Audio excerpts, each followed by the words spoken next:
So I think that's probably enough from me. I'm going to now hand it over to Alyssa to give us a bit of a background on smart locks. Alyssa. Thanks, Miles. Hello, everyone. So yeah, just to get started a little bit on what smart locks are, if you aren't familiar.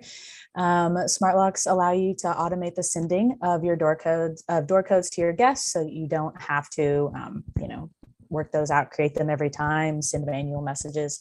You don't have to worry about lost keys or rusty lock boxes.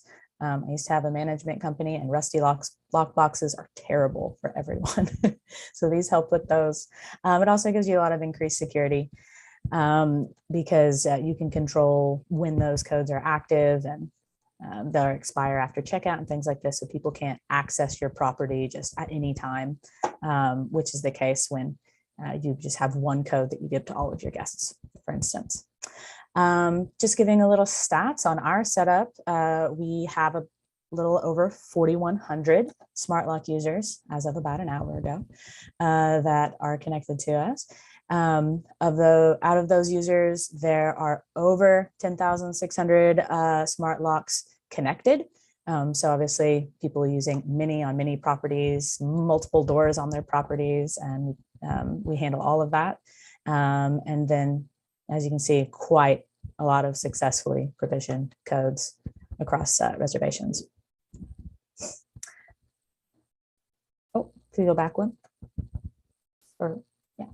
And this just kind of gives a quick overview of the smart lock brands that we support, including a couple that are coming soon. Thanks, Miles. And then I'll just go into a bit about how our integration works.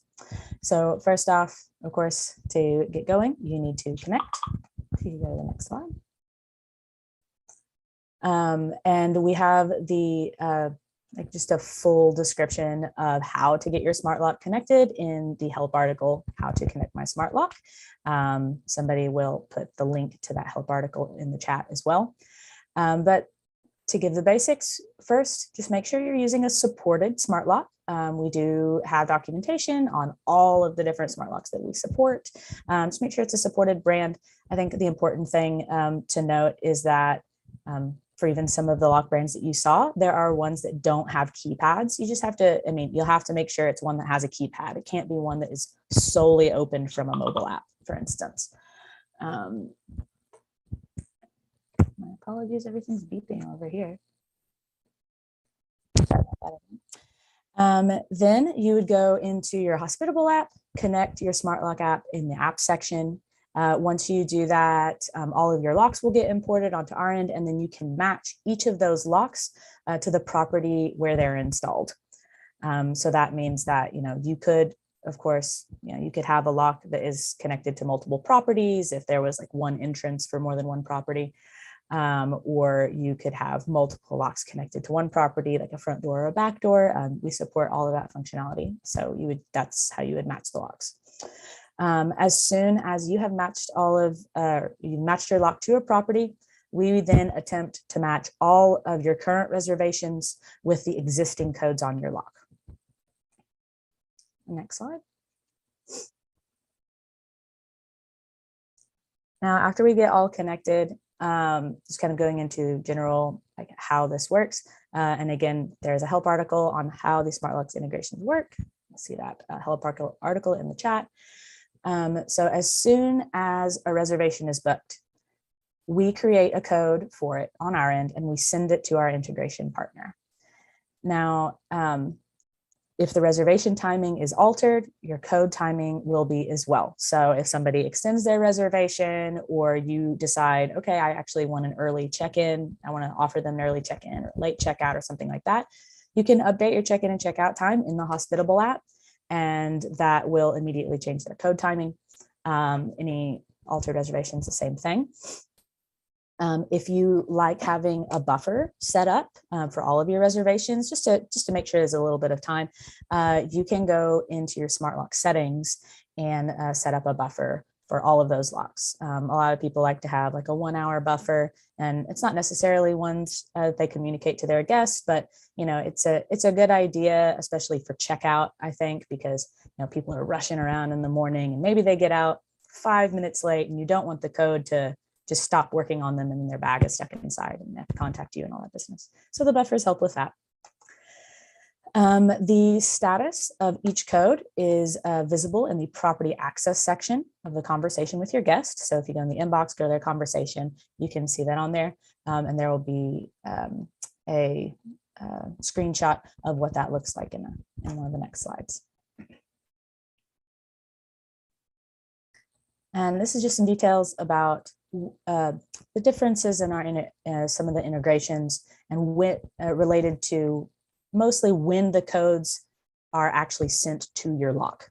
So like I said, as soon as a reservation comes in, it's booked, we create the code on our end and send it to our integration partner, but it's not actually sent to your lock until for all of everything except SmartThings, for all of the integrations except SmartThings, we send it 72 hours before check-in plus whatever buffer you have set up. If you have a 1 hour buffer, that would be 73 hours before check-in. That's when that's sent to lock. There's a big benefit to that. For every lock integration, you can't have a duplicate code. And so if you had a reservation that came in 2 years ahead of time, I don't know who plans vacations that far ahead. It's not me, some people do. It would lock down that code for the next 2 years. So this is a great way to get around it. We only send it about 3 days before. The code stops working immediately at checkout time plus buffer. And then the code is actually automatically removed from your device 24 hours after checkout. So it's not something that you have to worry about cleaning up. Now for the SmartThings integration, that's where there's a little bit of difference. They aren't, the SmartThings integration doesn't allow codes to have a specific check-in time and date or checkout time and date. And so we kind of have to control when we send it and when we delete it to make sure it's active when it's supposed to be. So that means that for all the SmartThings codes, we send the code to the lock 10 minutes before check-in time plus buffer. And we delete it as soon as that in time is reached. And that way, because otherwise it would continue to remain active. That's the only difference there. Next slide. Now, some improvements that we have made to our smart locks features, the biggest being backup codes. If you want to learn more nitty gritty about how the backup codes work, you can check out the help article. The name is above and the link's in the chat. So backup codes, it's currently only available to those with beta features enabled across their whole dashboard or their whole account. Once testing on our end is complete, you'll actually see those backup codes enabled for all users by default, no turning it off or anything like that. We want to make sure that when we say testing is complete, we want to make sure it is working exactly as we want it to, because we know how important this is. We're going to have it on for everyone by default because, again, like the idea is that your guest always gets a code no matter what. They can always get in. And so this is just something that we know like that this is necessary to just have it on for everyone to make sure that every eventuality is counted on or accounted for. So how it works, whenever you enable the feature, or if the feature was already enabled and you connect your smart lock, 2 backup codes are created for each property matched to the lock. And then those backup codes are active as soon as they're set up. So those are always on, but they're not communicated to the guest yet. They don't necessarily have to be communicated to guests, but what you will see on there is they will have a name HOSP, and then it will have a number after it. Those HOSP codes, those are our backup codes. It's for Hospitable. Yeah, I know we were very creative with that one, but should make it clear for you. Now we would actually communicate the backup code to your guests if for some reason the original code we were trying to set up was unable to be set on the lock. So at that end, but you will always see those backup code messages created in your scheduled messages section of the inbox, but we're only going to actually send it if we have to communicate that backup code. Next slide. Here is the another one of the improvements I discussed, the property access panel. So this gives you a detailed view of your PIN code and the lock status. It shows the name of the lock there for this one, 123 main front. It'll show the code for the lock. Pending means that on our end, we are still creating that code, and we haven't, or we basically haven't gotten a response back from our integration partner yet. It should really only be in a pending state for maybe a minute or two. Created means we have successfully created a code on our end, and our integration partner has received that code. Visible on the lock means that, well, relatively clear. It means that it has successfully been added to your lock. You should be able to see it on your lock. It's good to go. And then active is, of course, when the code is actually active for the guest. In this section, if your lock is disconnected, instead of the lock name, it will actually say lock disconnected. And if for some reason there was something weird going on and a code wasn't created, you should see I think it's retry code in the place of the code right there. So you could click that, and then we would basically attempt to set that code. That is not something you should see often. Go ahead and next slide. A little update for anybody who's been following it. If anybody on here uses the Schlage locks, you will have noticed that you have been receiving pop-ups, product tours, banners, maybe emails. Those are all from me. That's because we had an old integration partner that we used for the Schlage locks. We have moved away from that partner to one that we already have a really great working relationship with. It's the same partner that we used for August, Yale, and SmartThings. And basically, yeah, they've been a very great partner of ours. And anytime anything does go wrong, which has been significantly less, they are very quick about getting back to us and helping us work through it. So we're very excited about getting everyone moved over. On that note, though, it is required to move over by August 30th. At that time, if you haven't moved over, basically what's going to happen, we're not going to like delete any codes from your lock, but we are going to disconnect your locks. So any new reservations that come in, or any alterations or anything like that, you won't see those changes to the codes. You won't see those codes created for the new reservations until you select to, until you actually get migrated over. What that means is you're basically reconnecting your lock integration, your lock app, and then rematching your locks to the correct properties. You can do that now and avoid any of that issue by just clicking update on any of the pop-ups or banners or product tours that have come your way, or emails, and just make sure you're not doing it in the mobile app. It's a really weird thing. You just can't do it in the mobile app. So click that in the website, and then as I mentioned, select to connect your lock app and then rematch your properties. If for some reason you do have issue with the update button on any of these, you can actually just go, it's in the notes here, but you can just go to this specific URL. Pull it here. You can just go to the specific URL, which will allow you to start the migration. And you have that, perfect. Yeah, so that if for some reason the update button doesn't work, just go to that, and then that will allow you to go to the new page so that you can reconnect your lock and get started that way. All right. And now for some basically our roadmap, what is coming up for all of our smart locks work. First is that we want to get the backup code feature out of beta, enabled for everyone, working perfectly. So that is what we are doing right now. We also are going to be working on getting SmartThings out of beta. It's been in beta for a little while, and but we're shifting focus back to get that out, make sure that that is ready to go. And then as soon as we're good there, we are actually going to be putting in private beta Nuki and Igloo locks. So if you have those, let us know. We can reach out to you about joining a private beta group. And then after that, I'm super excited about this personally. I think Chris might be as well, but we will be doing a smart lock dashboard.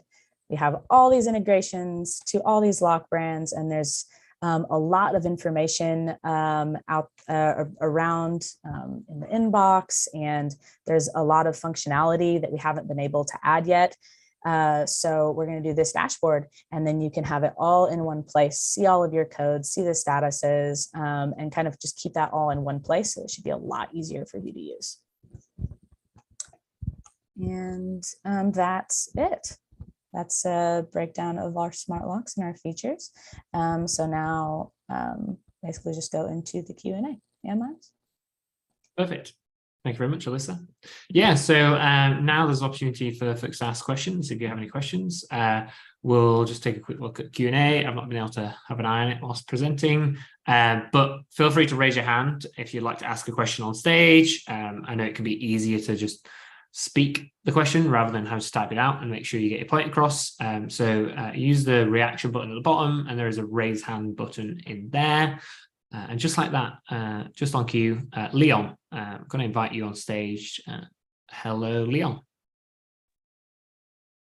Can you hear me? We can indeed. Okay, great. So I've been using Schlage locks since I joined with you guys quite a while ago now, and have been through all those issues that you guys were talking about. And those seem to have gone away now that you guys have moved to the new partner. But I'm still having some issues with user error on my end with the Schlage locks. And I'm wondering if you guys have a recommendation for other locks that you guys just have not seen any problems with, that have just been great from the start and work really well with your software. Sorry, could you, what's the question specifically about the user issues you're having with Schlage? With the Schlage, they typically don't hit the home button to light up the codes, and then they end up pushing in like the wrong code, and then it locks them out for a certain amount of time. Then I get a phone call because they have entered the wrong code, but they really just tried to turn on the screen with a number instead of the home button. Got it. I get this quite a bit through all of our properties, and it's annoying. Honestly, my recommendation there, and it's been because smart locks, all different sort of locks, they work in all sorts of ways. And if you're seeing this happen a lot, I would recommend just having a note on the door above the lock that is like taped over with some nice clear weatherproof tape that actually says, press the home button plus code. Even my parents, who are the least tech savvy people on the planet, that does it for them. But is there another lock that you guys really enjoy working with on your side? I mean, the August Yale locks have been great. I haven't specifically heard of this issue with the Schlage locks. I think it's just one of those things that sometimes when you have to do a thing before you put in the code, people get confused. But Chris, do you have any thoughts on a preferred lock? I mean, yeah, honestly, if we're not going with Schlage, I would suggest that we go with either August or Yale lock. But yeah, other than that, I haven't heard of this issue as well. The other thing that we can suggest is, however, when you're using that short code inside your messages, you can always type in an additional hint to the user stating that you need them to press the button before they actually, input the code, and to kind of like wake up the device. So yeah. Yeah, agreed. You can add that to your message as well. I always tend toward trying to put the notification right when the person needs it. But I think both would probably help you out a bit. Thanks. Appreciate the feedback. You're welcome. Appreciate the question, Leah. Thank you very much. So now we have another person with a hand raised. Megan, inviting you on stage. Take it away, Megan. How can we help? Hey, how are you? Good, thank you. Okay. So I have August Lock that I use, and it is already automated with Airbnb. If I switch over to Hospitable, do I need to disconnect it from Airbnb and connect it with Hospitable, or just connect it over to Hospitable? Yeah, you'll need to delete that connection to Airbnb first, and that applies to any other integration that you're using to automatically create codes. So delete that, and then you can connect to us. Okay, and can that done, so we live out of town from our STVR, can that all be done remotely, or do I need to do it at a time that I'm down at the house? You can do it remotely. You can, okay, and then sorry, I've got two more questions. One, I saw that the code will go out 3 days before. Can we change the timing on that? Because I prefer to have the code be like the last thing they get, because I've noticed that people don't remember to scroll up because they get an auto message from me like the day before, just reminding them about stuff. So we can change the timing on that. Actually, so just to be clear, the code, you can communicate the code when you please. We just, our integration partner isn't going to send that code to the lock. So it won't be visible in your lock app until 3 days before, except for smart things. Okay, so we can actually go in and manually change all of that part of it. You mean your message?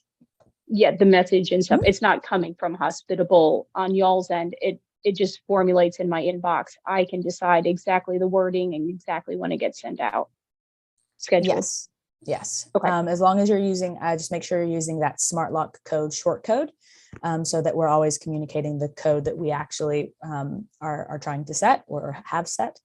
But yeah, I personally always recommend to hosts not to communicate that code until basically, just a little bit before check-in, because it can get lost in, all of the, house rules and check-in information and directions and all the different other messaging you send. So it's always a good idea to just, in my opinion, just send it right before anyway. So I think you're on the right track. Okay, that's perfect. Okay, awesome. Thank y'all. Welcome. Thank you very much, Megan. So we do have a few Q&A that's probably easier for us to ask on stage. So I'm just going to go through a few of those whilst we wait for another raised hand or two.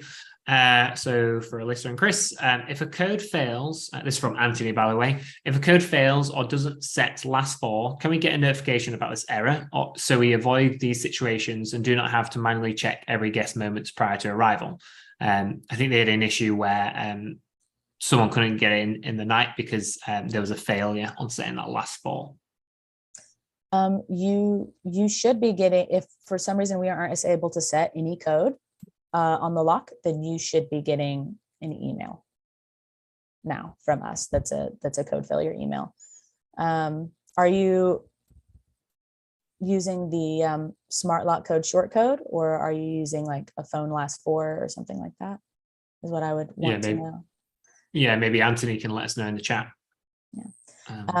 But yeah, so it is important to make sure you use the smart lock code short code, because kind of like I said before, you can't have duplicate codes in a lock. So if for some reason like the guests last 4 digits of their phone number, like 11234, then and somebody else had the same number, then we would have to use a different code, and then we would communicate that different code in the smart lock short code. So I did see your comment there. It is very important to use the smart lock short code.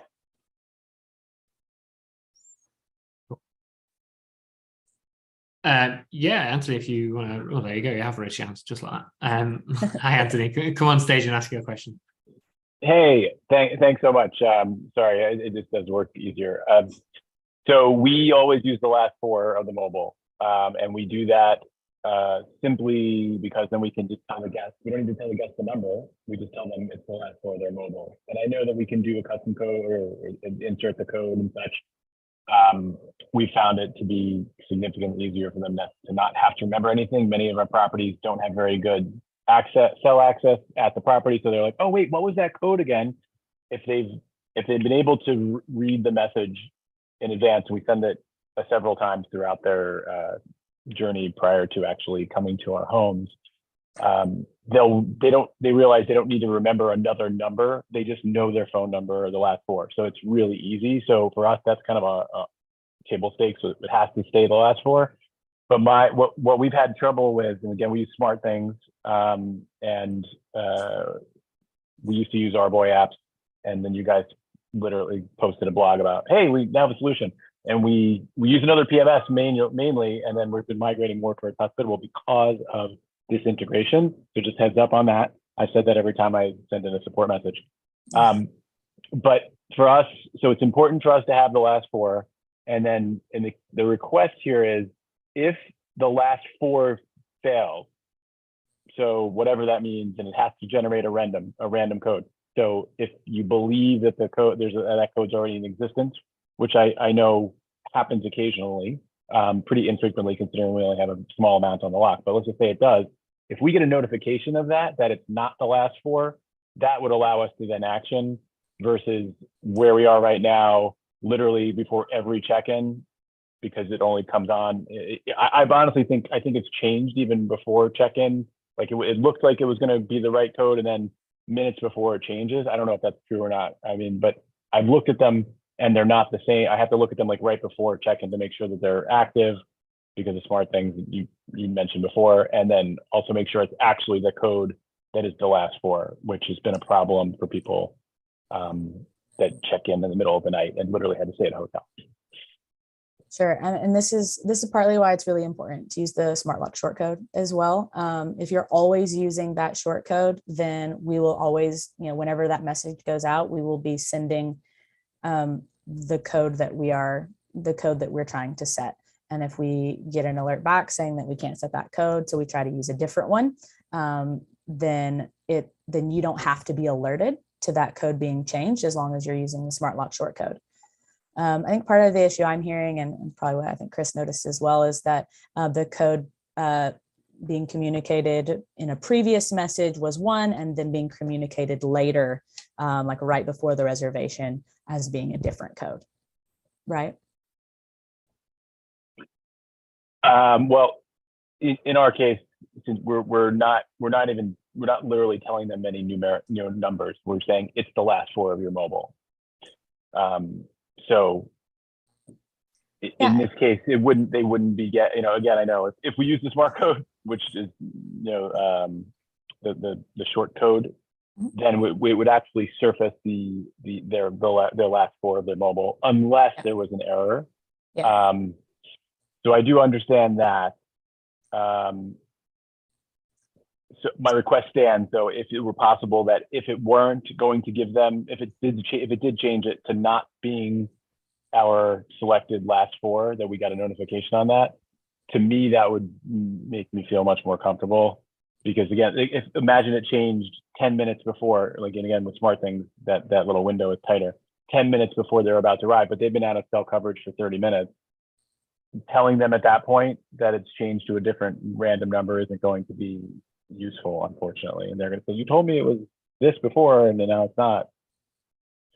So that hopefully that is clarifying for you. Yeah, I hear that. I've definitely stayed in those places that are kind of like way out in the woods, and you don't have signal until you're like 30 minutes out to the closest town or something to that effect. So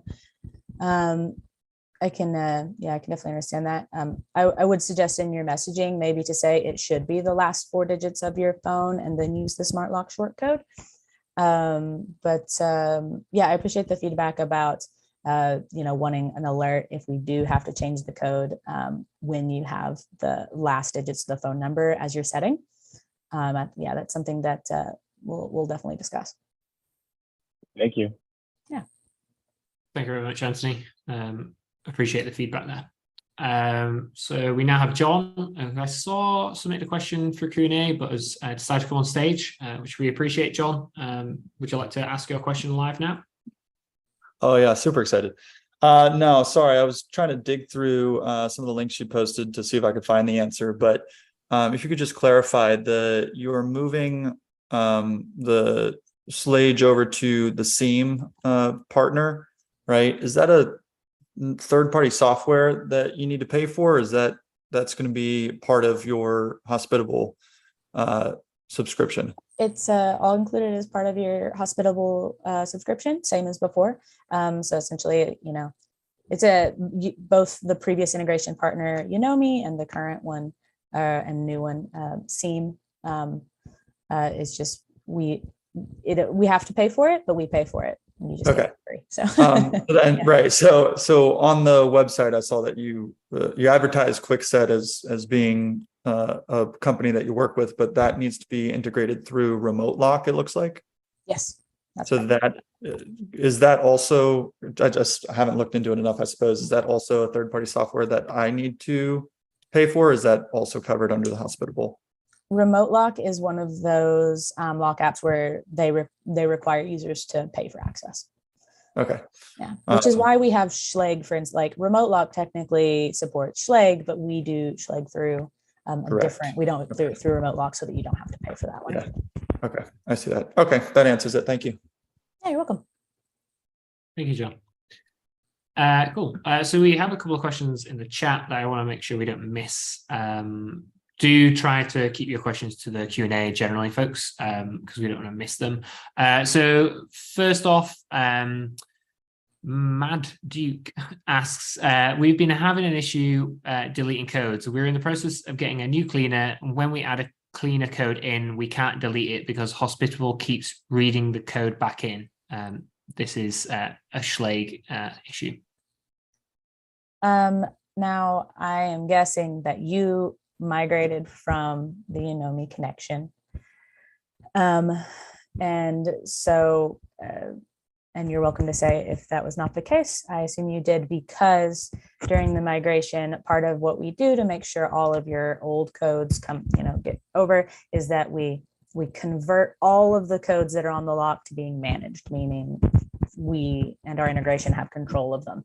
That included your admin codes or cleaning codes or things like that.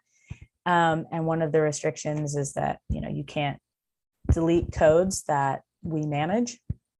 We are working with Seam right now to push those back to being unmanaged so that you can just delete them.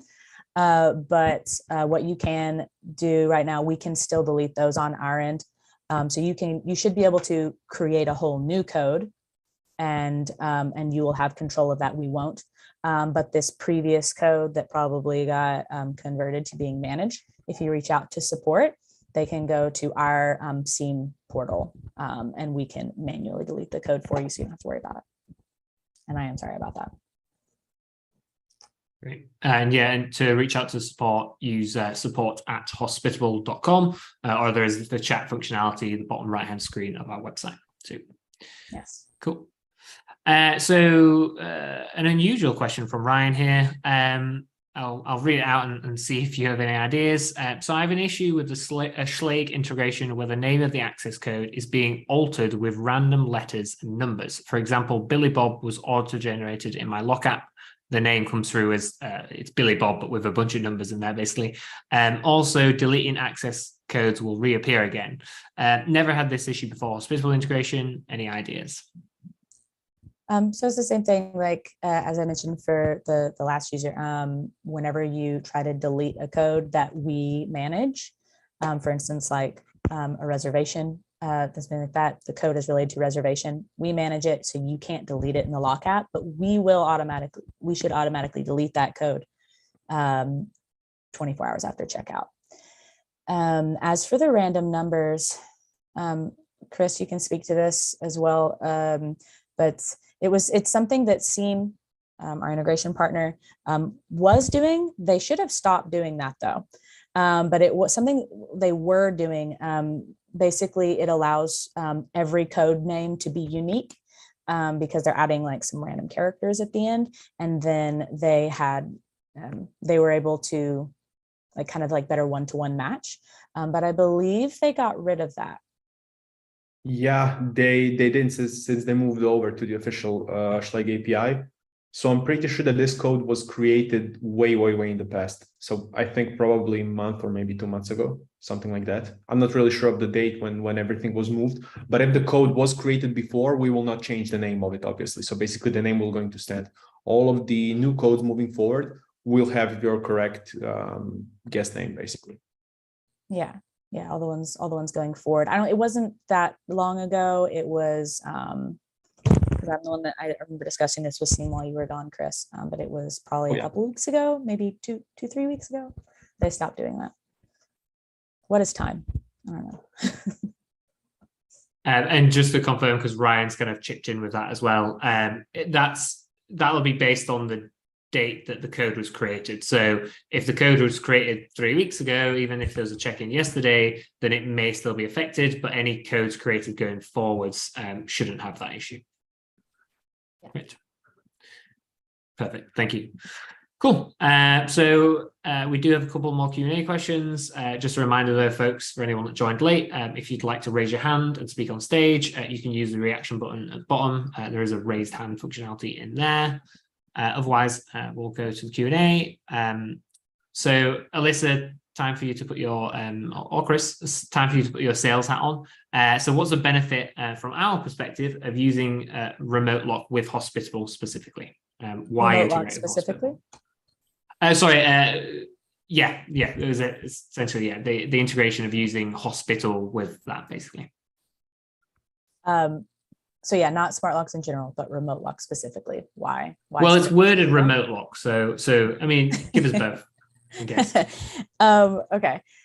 So I think the benefit to using remote lock specifically will be if you already have locks or that are only supported by our remote lock integration, then you're covered and you don't have to worry about it.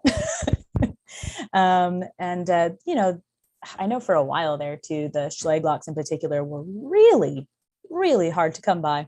They were out everywhere.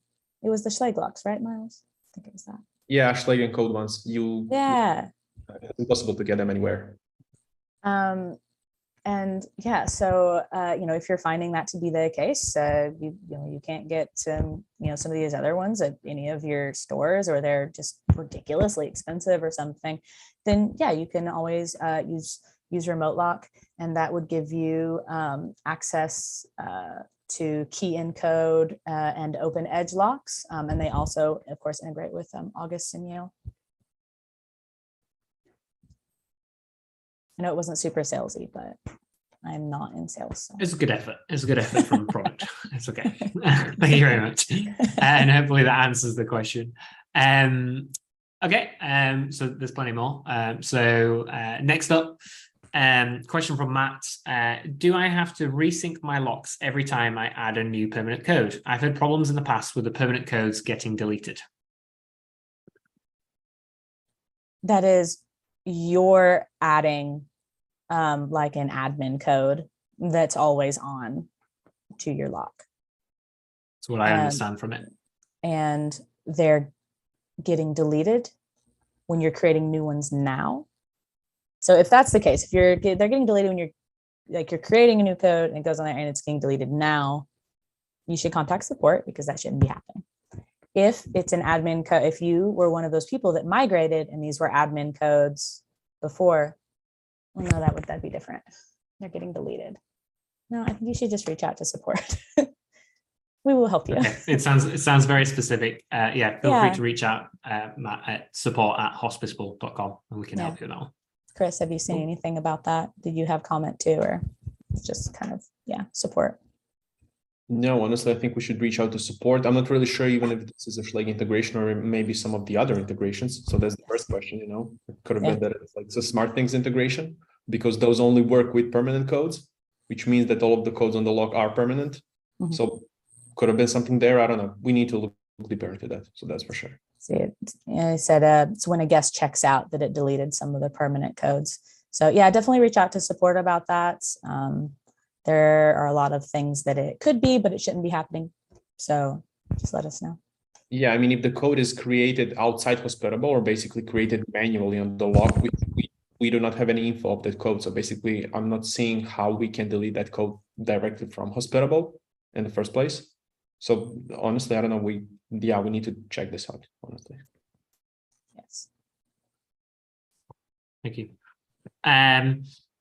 And this is kind of smart locks adjacent, but we've had a couple of people asking about this, and we've pointed them to the feedback page, but just, I don't know if you can comment at all, Alyssa. We've got a couple of people asking about the potential for connected like thermostats and security systems. Do we have those in our roadmap at all? Or should we be pointing folks to the feedback page to kind of suggest that? It is something that we have our eye on. Our integration partners, some have this ability.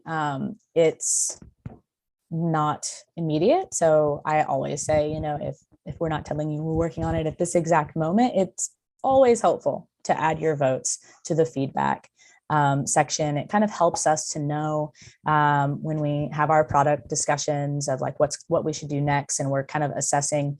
We want to assess impact. We want to assess how many people is this going to help? How much time is this going to save you? Because that's what we're always trying to do, is save you time.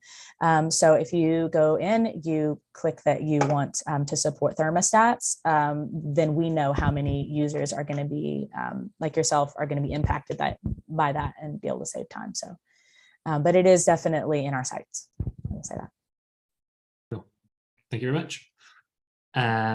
So we've got about a quarter of an hour left. We have a couple questions for Q&A, so definitely going to get to those. Again, feel free to raise your hand, folks, if you've got anything else you'd like to ask on stage.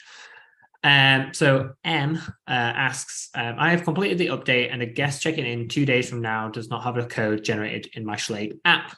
This worked without any issues in the past. So it sounds like they're worried about a code being generated in time for that check-in in 2 days. Sure. So if it's not visible on your lock yet, you said it is the Schlage one, right, Miles? Okay. If it's not on there, it's obviously more than 72 hours before. But what is likely happening is that we're still trying to get the code to be approved by the lock or the lock integrator. And so we will continue doing that. And we do a lot of health checks to make sure that that's set. Chris's eyes went up because we do a lot of health checks to make sure that that's set up. And so it should get set. If for some reason it doesn't, and let's say you don't have backup codes enabled, then you will get an email about it.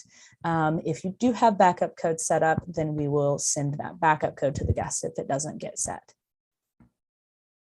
And the failure emails are sent 30 minutes before check-in. Chris, is that right? Yes, correct. 30 minutes before check-in, and we also do have those health check emails that are sent. Yeah. But the thing is, what I would check here is mainly the property access panel inside the inbox. So basically, what does the property access panel states? Because that's where we actually have all of the code data and all of the timings. So you can actually see when the code is scheduled to be provisioned on the lock. Maybe there is something happened, obviously, on the lock side, something that we didn't anticipate. But in any case, if you see something, you should contact support and we can check it out, because we still have 2 days till the actual check-in. So we can act, we can do something there as well. Yeah, it's one of those things that we try to account for any possible thing that can happen, and do what we can to mitigate any potential issues. But ultimately, no feature is perfect. There will always be something that happens somewhere at some time. So, but we're always trying to account for that, which is why we do so many health checks, and you should be getting an email or two if for some reason that wasn't successful. Cool. So we did cover this earlier, but St. Clair joined late, so maybe you can just kind of cover it again. So asking around the ability to schedule the message that goes to the guests. So they currently use remote lock, and the message goes out immediately when a reservation is sent. They like to be able to send that message closer to the day of check-in. So obviously, so that the code is top of mind for the guest. What's our functionality around customizing that messaging and using obviously the custom code there? I think I missed the very beginning of this. So I can recap. So basically, at the moment, they're using remote lock. Whenever there's a reservation, the code message goes out immediately. They'd like to be able to change the timing of that so that they can message maybe a day or two before check-in, so that it's more top of mind. The code is only communicated in the message, like whatever scheduled message or event message that you have set up, where you include the smart lock short code. So you can change that smart lock short code to be communicated in a different message, a totally separate message all on its own, that is right before check-in. It might be that you have it in your check-in message now, but you have your check-in message like sent a week before, and then you have somebody that books, same day, and then of course they're or 2 days before, and then they get that check-in message 30 minutes after their accepted booking. But basically you can control when that message timing goes out. I would say I don't know the full circumstances of what you're seeing. So that is the way that it should be working. If for some reason you're seeing a code communicated that is not related to any message you've set up with us, that means that would have to mean that you have your lock connected to some other integration that you were probably using before to create codes. Well, no, actually, what you can do with remote lock, you can actually set up automated messaging inside remote lock. So every time a code is actually received by remote lock, you can send an automated message to the guest. So it's probably something that is happening here. You can turn that off inside remote lock and just use Hospitable as your messaging generator. Let's go like that. This is why we have engineers on the call. You can find this option. I think it's in advanced and under automated emails, something like that, if I remember correctly. Great. Thank you very much. So yeah, St. Clair, go and check the remote lock app as it might be done there as opposed to being a Hospitable branded email. Thank you very much, Chris. So just a couple to go. So a very quick question. Do you integrate with Nest Yale locks? Nest Yale. They're gonna go and figure that out. I believe so. Possibly. Yeah. I mean, we have a help article that is called "Which Smart Locks Do We Integrate With?" and it kind of breaks down every single lock model that we integrate with. And from what I see here, at least, I do not see anything that says Yale Nest. I do see Yale locks that start with like YDR and things like that, and I don't know what that means. But if it's, you should know, like your lock model should be on there, and so you can look that way. Great. So maybe could you actually drop that help article in the chat, Alyssa? That'd be useful if you've got it up. And then, yeah, feel free to go and check that, Linda, to double check if it's possible or not. Thank you, Kevin. He's beating you to it. So Brandy asks, we have Schley codes and now we are getting messages being sent to our clients the day of check-in to our guests saying the door code to your reservation has been changed to XXX, but the code is the same. Why? Yeah, so Chris will definitely speak to this too. That is related to the backup codes feature that you have on. The reason we're sending that message is because we're reverting to the backup code. However, Chris, go ahead and speak to what might be happening with the issue. Yeah, it is basically an error in getting the correct status of the code. So we are kind of like encountering some race conditions when sending the actual message, and by the time that we actually check that the code is not in the correct status. I've set up some additional logging for that one. So basically I'm currently working on that issue. It's currently being investigated. I would love if you can just reach out to us, our support, and with like 1 or 2 examples so I can kind of like check them out. But we should have fixed for this one very soon, honestly. Probably rolling out by the end of the week, I'm hoping. Yeah, so that is a known one for us, and then definitely one we've had our eye on as one of the big things to look at before we move backup codes out of beta, and that Chris has been focusing on. Yeah, if you want to drop those messages immediately, what you can do is just turn the backup codes function off, and then we will not send these messages at any time. But yeah, I would very much love if you can just reach out to support and we can kind of take a look into this one. Perfect. Thank you very much. And just a reminder for anyone that has been asked to reach out to support@hospitable.com. Cool. So I think we've run out of questions from our audience. So I think we may have to wrap up here unless someone quickly types one in last minute. So, if you want to hear about any more updates around smart locks, please always remember to tune into our town halls. So tomorrow, our town hall is at midday Eastern time. What's that? That's 6 p.m. in Paris and 9 a.m. on the Pacific coast. do some quick maths there. There is a notification in your dashboard, always a reminder there to join the event. We always kind of share some updates there on the features that we've been working on, and encourage you to tune in there if you have any further questions. So like I say, that's tomorrow, and then every 2 weeks on Wednesday. But thank you very much, Alyssa and Chris. I hope everyone has enjoyed this session today. All right. Thank you all Great. for being here. So much. Cheers, guys. See you soon.